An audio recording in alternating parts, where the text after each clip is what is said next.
এক সময় এক ছোট্ট গ্রামে এক ছেলে বাস করত। তার নাম ছিল কবির।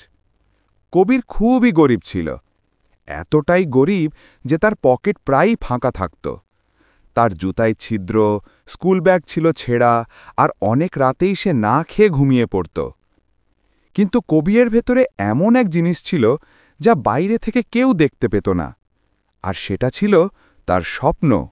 সে জীবনে বড় কিছু করতে চেয়েছিল, এমন কিছু যা তার পরিবারের ভাগ্য বদলে দেবে। কিন্তু যখনই সে তার স্বপ্নের কথা বলত, মানুষ হাসত, বলতো, খালি পকেটওয়ালা ছেলেদের আবার এত বড় স্বপ্ন কেন? বলতো, আগে কালকের খাবারের চিন্তা করো।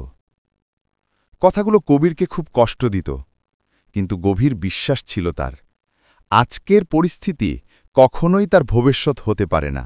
একদিন সন্ধ্যায় সে নদীর তীরে মন খারাপ করে বসেছিল।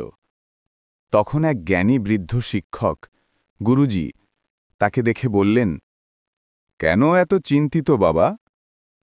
কবির উত্তর দিল, সবাই বলে আমি কিছু করতে পারবো না, কারণ আমি গরিব।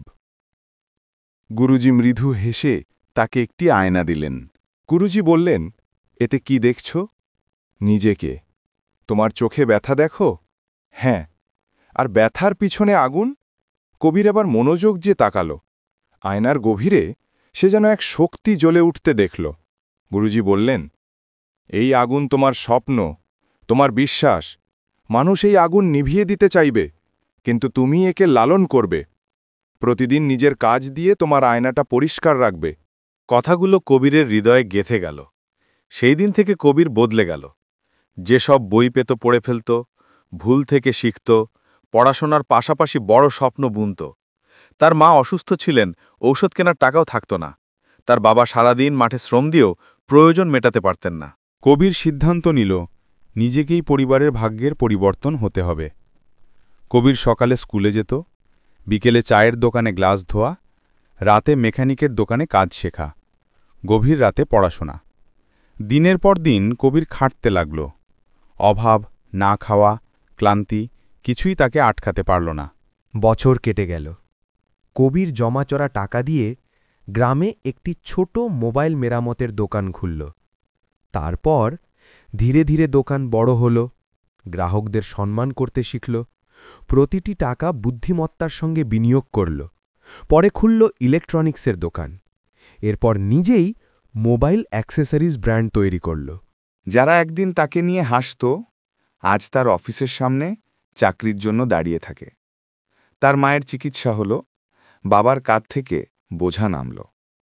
একদিন গুরুজি তার দোকানে এলেন। কবির সম্মানে মাথা নিচু করল।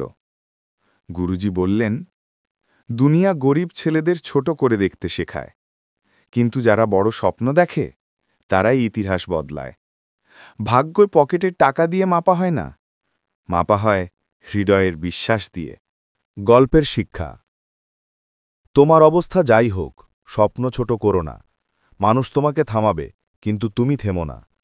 সফলতা আসে সাহস যোগ পরিশ্রম যোগ ধৈর্য থেকে। প্রতিদিন নিজেকে উন্নত করার চেষ্টা করো।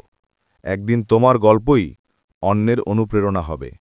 বন্ধু, যদি আজ এই গল্পটি তোমার মনে এক বিন্দু সাহসও জাগিয়ে থাকে, তবে এটি একা রেখো না, কারো সাথে শেয়ার করো। এই ভিডিওতে লাইক দাও, আর এমন আরও গল্প পেতে আমাদের চ্যানেলটি সাবস্ক্রাইব করো। মনে রেখো, বড় স্বপ্ন দেখা থেকেই বড় জীবন শুরু হয়। শুরু করো আজ থেকেই। ভিডিওটি দেখার জন্য, সেই সাথে লাইক এবং সাবস্ক্রাইব করার জন্য তোমাদের অসংখ্য ধন্যবাদ।